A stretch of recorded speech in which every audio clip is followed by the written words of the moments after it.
This video, I'm going to be talking about why I started Etsy, when I started, and why I decided Etsy over Amazon or any other platform to sell on. During January of 2025, I was on a 2 week break from school. So I was looking at stuff that I could do to pass the time and get a little extra income for when I'm back at school. I looked at flipping products on eBay. I looked at the typical drop shipping, other online business kind of routes. Ultimately, I landed on Etsy because I felt it was a lower risk way for me to learn some skills that I could take into my future. I started off this 2 week break by just going around to different stores, different hardware stores, seeing if there was any markdown items for 80% off. I'd pick those up and then list them on Kijiji, eBay, try and resell them. So I ended up doing this with a few lamps and a chandelier. Ultimately, that was a very, very slow and tedious way to make $20. I realized there must be something better, a little more hands off, and something that can stay passive while I am in school and in the future. Initially, I had seen on YouTube people making these cement candle holders, and you put them in a Ziploc bag, fill it with cement, and then you mush in a candle and then let that harden, and then it's just a at home candle holder. Ultimately, they didn't look too great. They had a bunch of bubbles, and I was left with the bag of cement just hanging around my bag, which ultimately ended up spilling, which was not the greatest. And also, shipping cost with that weight wasn't something that was feasible. So I stopped that after I built some demos. The next thing I tried were these custom flower pots. So I would buy mugs. I had some Mickey Mouse mugs from the thrift store, and then I went to the dollar store. I got some flowers and some rocks and kind of put it all together, which ultimately it was cool. I just kept it as a decoration in my room, but that wasn't something that I could scale. I landed on digital art on Etsy. So this, I would just create some art with AI and then resize it accordingly. So I'd resize it to 7 different sizes, 5 of which were unique, and then the last two were just some common frame ratios of 5 by 7 inch and 11 by 14 inch. It was more seamless for the customers to then print it out because they were already formatted and resized to the size they want if they were looking for a frame. When I started, I would watch a bunch of YouTube on how to do this AI art. And ultimately, I didn't stick to one creator early on. I just bounced between video after video, seeing everyone's approach. It was all slightly different, but there was a lot of overlap. And I could see what I needed to do. So I would take notes, and then I found my niche. I went on Etsy and I found what was working, who those sellers were, and analyzed their winning products and kind of took notes on that. I spent 2 to 3 weeks there learning, taking notes, and finding competitors. I waited this long because I wanted to feel confident before going into it. Yeah, I didn't really need to wait the 3 weeks. I could have done 1 week of research, 2 weeks of research, and then get started because a lot of what I did learn was just through trial and error. A saying I heard around this time was a lot of people are addicted to learning, but allergic to execution, which I didn't want to be allergic to the execution. So just took the first step, started listing, and that's ultimately how I got my first sale. A moment that was quite inspiring was finding these videos that I was watching and then going back on their channels, seeing videos from 6 months ago to 12 months ago when they were starting from zero and seeing where they were now and the progress they had made, which was very motivational as opposed to just watching someone say, "Oh, I made X amount on Etsy," but there was no blueprint or no social proof. The decision to sell on Etsy as opposed to Amazon or Shopify was ultimately because this was my first online business. I wanted something that was low friction, low upfront cost, low risk. Etsy does have a built-in search engine. So if I posted trending products and products that were in demand, I would have people looking for this product as opposed to having to dump lots of money into ads and external marketing.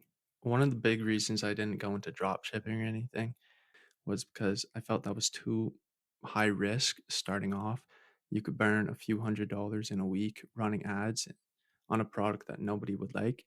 So I started off on Etsy where I didn't have to pay anything up front except for the listing fee, which is around 30 cents Canadian or 20 cents US. This was a lot better because then I could see winning products. If I do want, I can scale those winning products onto a Shopify store or into external ads. But within Etsy, it has enough traffic to get sales and make some money. Since Etsy is this built in search engine, people come to Etsy with the intent of buying.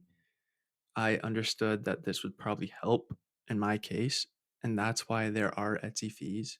But I'd accepted this and I understood that these fees only happen once a sale is made. So I wouldn't be paying any advertising costs. Just once I sold, Etsy would get a bit of commission, which I kind of like the trade off. For these reasons, I felt Etsy was a very safe place to learn some skills to sell online. Looking back a year later, I still believe this, and I think Etsy was the right decision to start off as it was low risk and I didn't lose much money starting off. Starting off, it was a bit slower than I had expected, especially because I was watching all these YouTube videos and it was like, oh, I'm making this much money, making that much money. Obviously, these are established shops. So, what I talked about, seeing that social proof was very helpful. Early on, I was running sales of all different percentages off. So, I marked my products at twice the price I like to sell them. And then I run, say, a 50% off sale every single day. But early on, I was running a sale of 40% one day, 65% the next day. So it was very hard to track my metrics and collect the data of what was working as opposed to what was just the right price and cheap enough to not turn down. When I was just starting off, I did run Etsy ads. There is pros and cons to this. People say they're not worth it. Some people say they are worth it. My opinion, it depends. Early on, I just understood that getting to my first 100 sales and first few reviews was ultimately what mattered a lot more for social proof. People coming in, clicking a listing. On Etsy, it says how many sales each shop has made.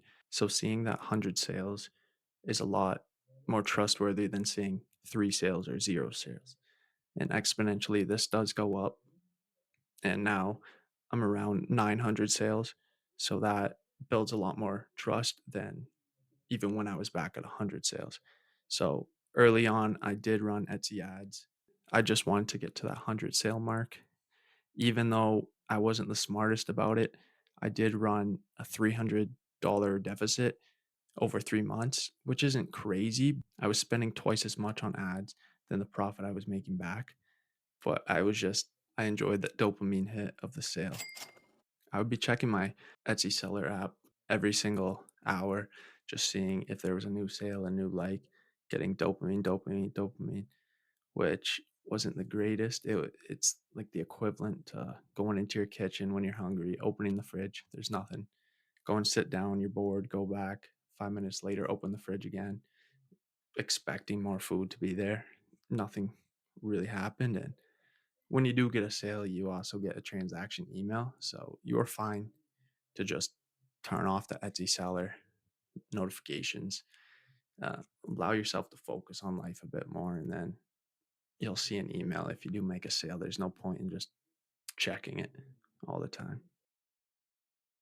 Looking back, selling on Etsy as opposed to Shopify, drop shipping, or selling on Amazon, I'm very proud. I'm glad I started. It would be really easy to just get this great idea and then do nothing. And then 6 months down the line, look back and be a little disappointed that I didn't start and just why. But ultimately, I did. Start and I can look back and I am proud of what I have accomplished. And now I can put that on my resume. I can explain it to new people I meet, which they all find it very cool. And it's something I'm quite passionate talking about. I'm always happy to share a blueprint of what I've done, what's worked, the lessons I've learned. I have gained some beneficial skills and covered my grocery bills for the month, which does help. If you guys want, I will release a video on how I got my first 100 sales, what changed after my first 100 sales, 500 sales, and I'll do one at 1,000 sales if you guys like that trend. Also, I can make a breakdown on when Etsy ads are worth it because sometimes I do believe they are, other times I don't. And this is very creator specific and seller specific.